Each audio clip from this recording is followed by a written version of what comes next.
friends. I hope that you're well today. I am back in my bedroom with the beautiful light.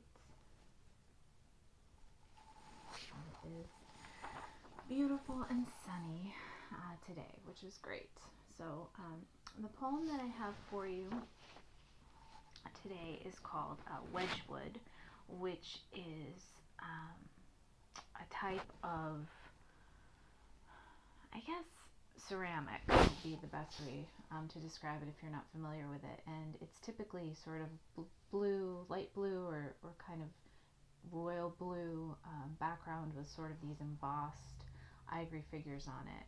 And it was the type of dish. There's all kinds of dishes, cake stands and plates and cups and saucers. And my grandmother collected it. And she had a fancy room in her house in New Hampshire where she kept it all.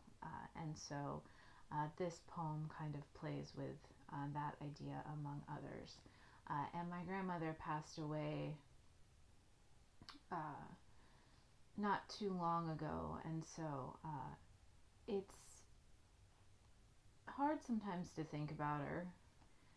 But today I feel good thinking about her.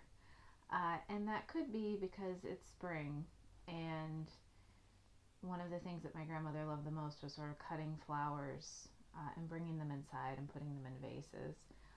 And the other day, I cut some daffodils and I brought them in and I put them in a small Wedgwood vase that I found in an antique store a few years ago, and it just felt sort of like a homage to her, and that makes me feel good. And so today I feel happy thinking about her, and it seems appropriate to read a poem sort of in tribute to her, because yesterday I read a poem that was from the point of view of my grandfather, and so kind of works as a duo. So this is my poem, Wedgwood. In a small room off my grandmother's kitchen, shades of blue take shape in cake stand, serving platter, butter dish, cup, and saucer.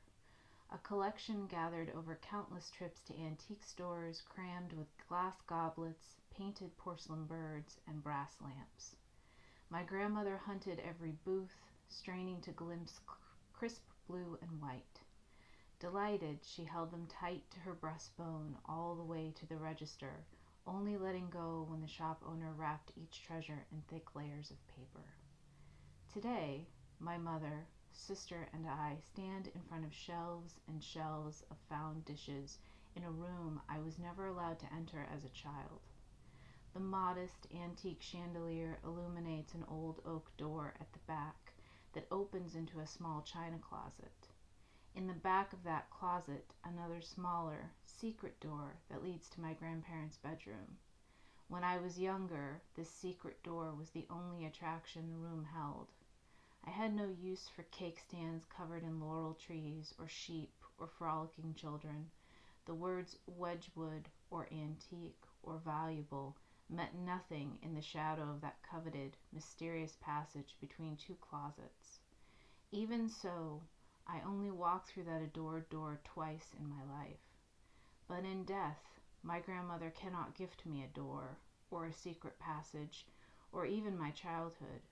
But she can stand in front of each shelf, caress each dish, and recall each time she pulled a piece of beauty free from dust. So that's my poem, Wedgwood. And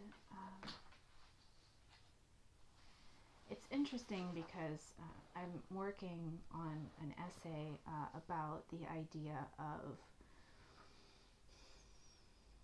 sort of building memorials in your house through items that you reclaim or are given to you in the wake of losing someone.